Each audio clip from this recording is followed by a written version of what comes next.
Donc, pour la question 3, il vous dit dans un premier temps, on va considérer une source émettant des photons gamma. Donc, nous avons, donc pour la question 3, donc nous avons donc une source donc qui a une énergie donc qui est supérieure à 1,022 MeV. Donc, vous connaissez lorsque l'énergie est supérieure, donc les effets, on peut avoir l'effet de matérialisation. Donc, qu'est-ce qu'il vous dit ici? La première question A, quels sont les différents types d'interactions que peut produire ces photons dans et autour de détecteurs? Donc, qu'est-ce qu'on peut avoir?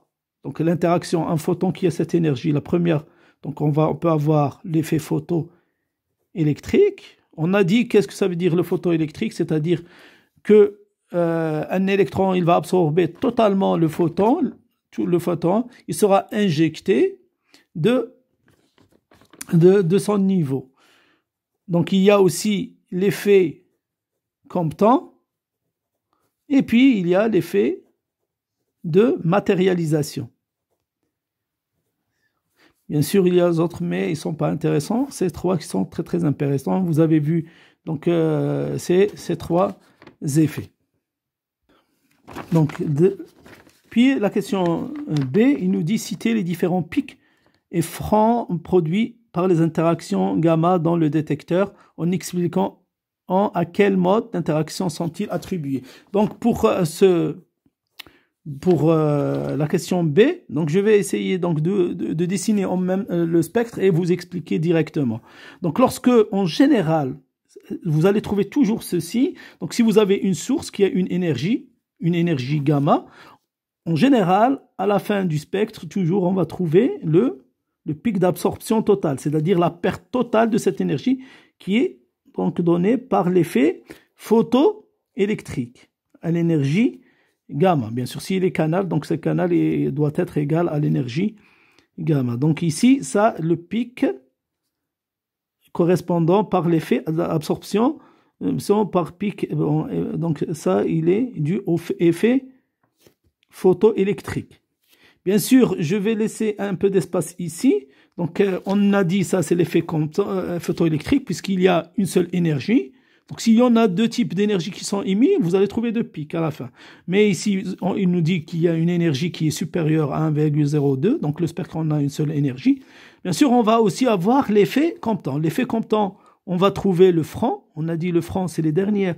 C'est la partie, c'est cette bosse que vous allez trouver ici. Donc, ça, c'est ce qu'on appelle le franc Compton. Bien sûr, vous allez ici, donc ça, c'est toute l'énergie des électrons due à l'effet Compton. Et bien sûr, on a dit que dans l'effet Compton, vous avez l'électron Compton et le photon diffusé. Diffusé, il va sortir de détecteur. Il ne nous reste que la perte d'énergie des électrons qui est représentée par cette courbe. Bien sûr, vous allez trouver aussi le pic de rétrodiffusion. Donc, ce pic, il est dû au photon HNU', c'est-à-dire ce photon Compton, comme diffusé, et qui a l'énergie lorsque θ égale à pi. C'est-à-dire que le photon incident HNU, il va donner la totalité, c'est-à-dire que le photon incident, il va donner la totalité de son énergie à l'électron, et puis on aura un photon qui revient sur la même direction de le photon incident. Donc il y aura l'énergie prime et qu'on peut le calculer en posant θ est égal à pi. Bien sûr, on a dit que le fond Compton, il part de 0 jusqu'à le franc. Donc ça, tout ça, ils sont dus à l'effet photoélectrique. Donc ici, puisque notre énergie il est supérieure à 1,022, on peut avoir donc l'effet photoélectrique. Donc ici, vous allez imaginer, donc ici, ça c'est notre détecteur.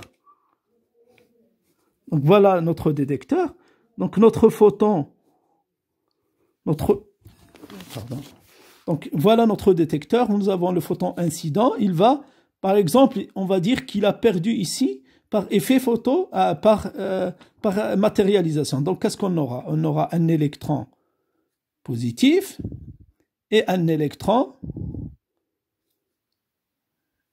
négatif. Un électron positif, un électron. Donc un positron et un électron. Donc ici, quelle est l'énergie perdue ici? Donc tout le photon, il s'est transformé en électron. Donc on a perdu l'énergie gamma.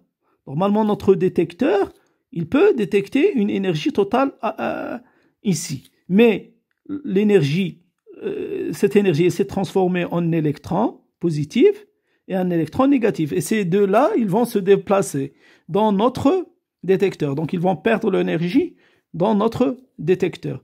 Donc cet électron positif, donc ce positron, il va réagir avec un électron de notre cristal. Et qu'est-ce qu'il va nous donner? Il va nous donner donc ce qu'on appelle l'annihilation. On aura un rayon gamma donc de 0,511 MeV et on aura donc l'autre photon, bien sûr H nu prime, H nu, donc ça c'est le rayon gamma et l'autre rayon gamma, bon ça le rayon gamma, donc de 0,511 prime. Donc on peut avoir, donc il se peut que un photon, ces deux photons, un il sera absorbé par le cristal et l'autre il va être échappé, c'est-à-dire il va sortir. On ne peut pas détecter celui-là et on détecte que celui-là. Donc, quelle est l'énergie donc si je prends tout ce phénomène, quelle est l'énergie qu'on va détecter ici? C'est-à-dire on va détecter cette énergie moins celui qui est échappé. Ce qu'on va faire, c'est moins 0,511 MeV. Donc, ça, c'est l'énergie qu'on va détecter. C'est-à-dire, ici, on a dit que le photon, il va perdre toute son énergie. Et on aura l'électron et le photon, un électron et un positron. Ce positron, il va s'annihiler avec un électron du milieu. Et puis, on aura deux photons. On a dit qu'un photon, il se peut qu'un photon, il s'échappe, il va sortir de notre détecteur. Et l'autre, il sera détecté par notre détecteur. Donc, si je veux savoir l'énergie détectée par notre détecteur, donc elle sera, c'est l'énergie donc qui se matérialise ici moins l'énergie qui s'échappe.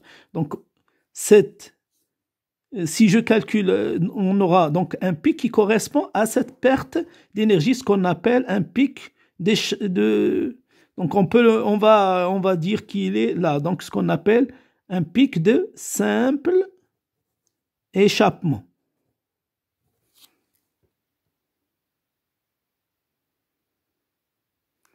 Bien sûr, quelquefois, on peut avoir, donc le deuxième cas qu'on peut avoir, il se peut que les deux photons sortent de notre détecteur. Donc l'énergie qu'on va détecter, c'est E gamma moins, bien sûr, 2 fois 0,511 MeV.